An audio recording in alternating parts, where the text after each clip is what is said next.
So this AI interview looked simple, but I totally still messed up. Wait, really? I mean, when I hear AI interview, my mind immediately jumps to, those rigid video screens where you just talk to a webcam. Yeah, I mean, that is exactly what I expected too. But this was completely different. I was interviewing for an order clerk role through this platform called Micro1, and I was talking to a real-time AI recruiter. Her name was Zara. Oh, a conversational AI. So the system is actually listening and responding to you dynamically. That immediately changes the baseline pressure. It changes everything. And the pressure starts before the interview even really begins. Before Zara asked me a single real question, she laid out these, well, hidden rules for the conversation. Hidden rules? Like what? I mean, assuming you're looking at the camera, what else is there to mandate? Well, her first rule was a strict warning. Do not repeat the question out loud. That is fascinating because repeating the question is a deeply ingrained human instinct. It is just, a way to buy your brain 3 extra seconds to formulate an answer. Precisely. But Zara warned that if you repeat the question, she counts those words as part of your allocated answer time. She is not politely waiting for your core argument to begin.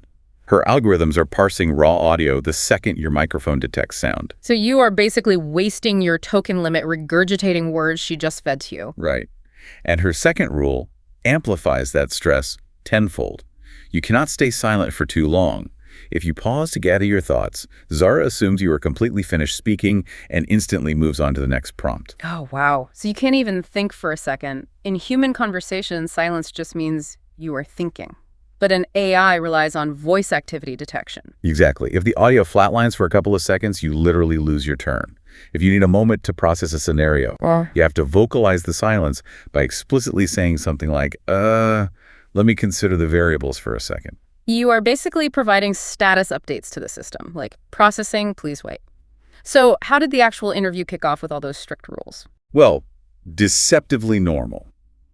Zara just cheerfully introduced herself and asked, how's your day going so far? Small talk from a machine. That has to feel a bit uncanny. It felt like a trap, honestly. But I played along. I told her my day was fine, and then she asked for a basic introduction to get started. I gave my standard pitch and made sure to highlight my background selling products on Amazon. So far, this sounds like any standard screening call. Where does the difficulty ramp up? The pivot happened immediately. She didn't just nod and move on to a generic behavioral question. She grabbed onto that specific detail about Amazon selling and asked, how do you handle high-volume orders and assure accuracy? Okay, a customized question, but still relatively surface level for an operations role. That was my thought process, too. I gave a solid general answer about checking details and minimizing manual mistakes. I felt pretty confident about it. I sense a complication coming. A general answer probably isn't enough for an AI. You nailed it. Zara didn't just accept the answer. She went deeper into the same topic and asked, what if the customer purchase order doesn't match your system price? She introduces a tangible conflict, testing your operational risk. Right, because she explicitly noted that in high-volume environments, those mismatches cause huge chargebacks and shipping delays. Which makes perfect sense. Zara is testing if you understand the financial bleeding caused by a tiny data mismatch. So how did you respond? I walked her through my exact process for freezing the order and contacting the client to resolve it. I thought that would satisfy the risk assessment. But just knowing the process wasn't enough, was it? Not even close.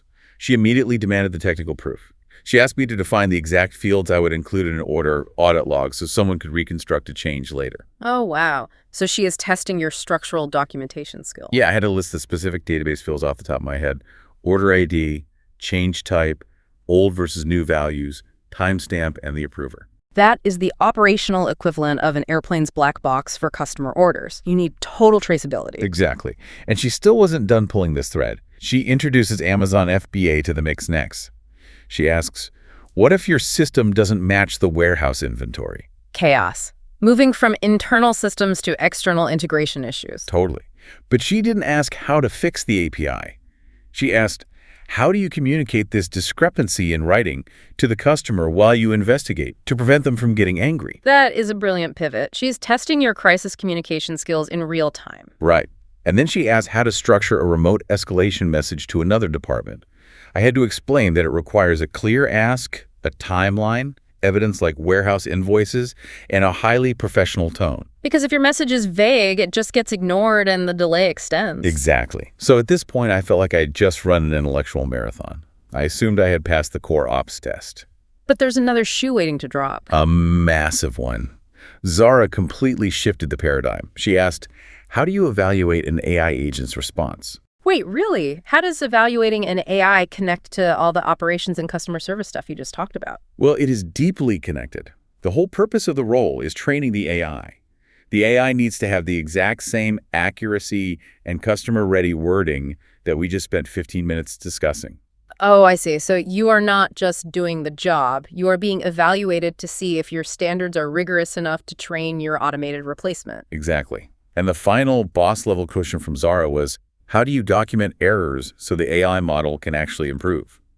Which is a profound test of systems thinking. You need structured logs for that. Yes, I had to explain the need for rigid Excel columns to spot patterns and recurring issues. A large language model can't just ingest unstructured complaining. Right. It needs clear input and output pairs to update its weights. And that brings us to the core realization of this whole experience. This interview was not a list of isolated questions. It was one continuous, deeply connected chain. Seamlessly moving from order processing to problem solving to communication and finally to AI training. It is a stress test of real operational thinking. It was exhausting. And looking back, I have to be honest, I made some critical mistakes. That vulnerability is incredibly valuable. Where exactly did you mess up? Well, my biggest flaw was that I lacked a clear step-by-step structure. I had good ideas, but I spoke in a stream of consciousness. Which works fine in a casual human conversation, but an AI wants structured data. Exactly. And worse, I let the silence rule defeat me. As the questions got harder, I naturally paused to visualize the answers in my head. I let the silence stretch for maybe 3 seconds, and Zara just cut me off prematurely. Because of that dead air rule. Wow. So based on that, what is the winning strategy? If a listener has one of these AI interviews tomorrow, what should they do? You need a 2-part strategy. Step 1, you must speak continuously to avoid triggering the AI's next question function. Use transitional phrases if you need to think. Something like, let me break down my approach into a few key steps. Perfect. That buys you time. And step 2, use a rigid, numbered structure. Say, first, identify the issue. Second, verify data. Third, escalate. Fourth, document. You're essentially formatting your speech with verbal bullet points, optimizing your human speech for machine ingestion. It is the only way to prove your competence in that specific environment. You have to organize your thoughts into a machine-readable format. Which leaves us with a pretty provocative thought to ponder. As AI interviews transition from simple resume checkers to these sophisticated behavioral stress tests, are we entering a new era of hiring? It really feels like it. You step in expecting a casual chat, and you find yourself in an environment where every second of silence is a liability. Will the future of career advancement require us to fundamentally alter how we speak?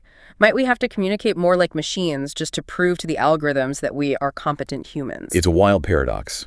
Keep your structure rigid, keep your voice moving, and never underestimate the depth of the chain. Keep thinking deeply, and we will catch you on the next deep dive.